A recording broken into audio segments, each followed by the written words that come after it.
Georgia Tech. Georgia Tech.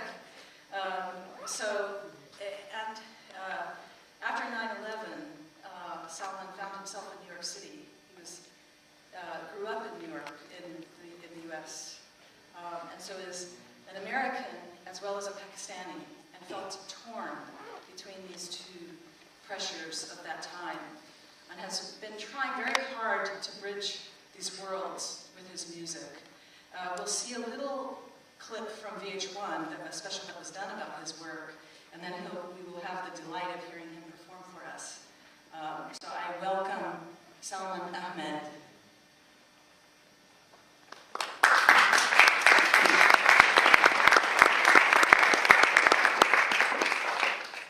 Thank you, Karen. Good evening, President Carter, distinguished guests, ladies and gentlemen. It's a huge honor for me to come and address you. I was here this morning listening to some of the speeches and the amazing work that's being done. I remember about 30 years, roughly around 30 years ago, when my family moved to Tappan, New York. I was in 7th grade, and the first time I witnessed the US election was when President Carter was elected. And I remember that in 8th grade, we were debating, looking at the presidential debate, and questions being asked of how politicians, how they bring forward issues, and how those issues impact people. And for a kid from Lahore, Pakistan, who didn't know really an idea what democracy was, or what rock and roll was, or even baseball was, because we played cricket back in Pakistan.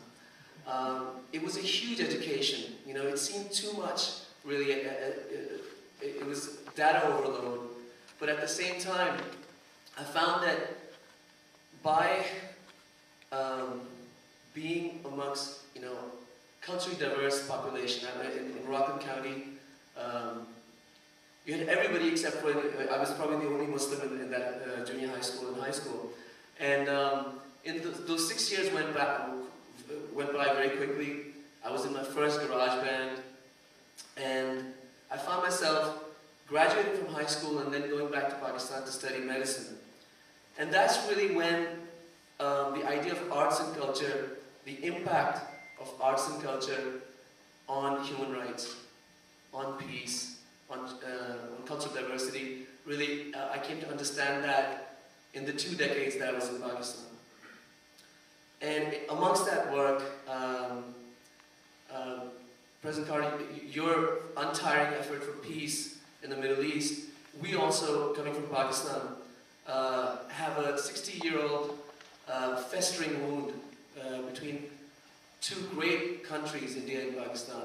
And I've tried in the last 20 years to bridge the cultural divide through the music, through the poetry, and I've seen miracles happen. For a lot of people who are cynics, they say, well, it's a drop in the ocean. Peace can never come. It's just too hard, too many hawks around. And I see how artists, sportsmen, they've played their roles. I remember, aside from Islam and Hinduism, the other great religion in South Asia is cricket. And in '92, they had the Cricket World Cup in Australia. And any cricket fans out there? Woo! All right. And well, if you remember that, Pakistan went and lost every game. And they played like the Bad News Bears. And everybody in South Asia was saying, whatever happened to Pakistan? And the critics said this whole team needs to be kicked out. People were disillusioned in a state of shock. Their only chance was to win. From that point onwards, they couldn't drop a game. They had to win 5 games in a row to win the World Cup. And nobody was giving them a chance, except for one man. And he was a sports announcer from India, Sunil Gavaskar. And he was one of the greatest hitters from India. And I remember him saying on the air on satellite television that I think Pakistan has a chance to win the World Cup. And people looked at him and said, here's this great hitter And how can he make such a, I mean, it's just off-the-wall statement. And they said, Sunil, how do you justify it? And he said 2 reasons. He said, one is cricket. He said, I know the captain of that team, Imran Khan.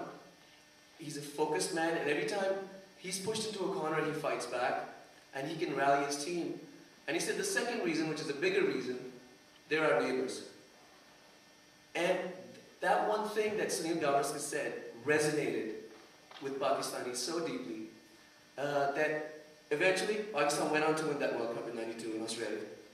But 14 years later, in 2004, this is after 9/11, where the specter of the war on terror and all of the crazy stuff that's been happening in the world made it difficult for both India and Pakistan to play cricket. And after a long gap, India decided to tour Pakistan. Now, before that tour happened, all the media said, what's going to happen to the Indian players in Pakistan? Will they be safe? Will there be security?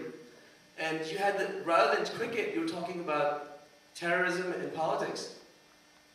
But people hadn't forgotten Sunil Gavaskar's statement from 12 years earlier. So when the Indian team came to Pakistan, they were given, in every city they went, they were given a hero's welcome. It seemed like they were the home team. And I think similarly, as in sports, I've seen that happen through music. I went to Delhi for the first time in 1998 on a tour. Never been to India. Had seen both countries demonize each other. 3 wars. Pandit Samir Chatterjee from Calcutta.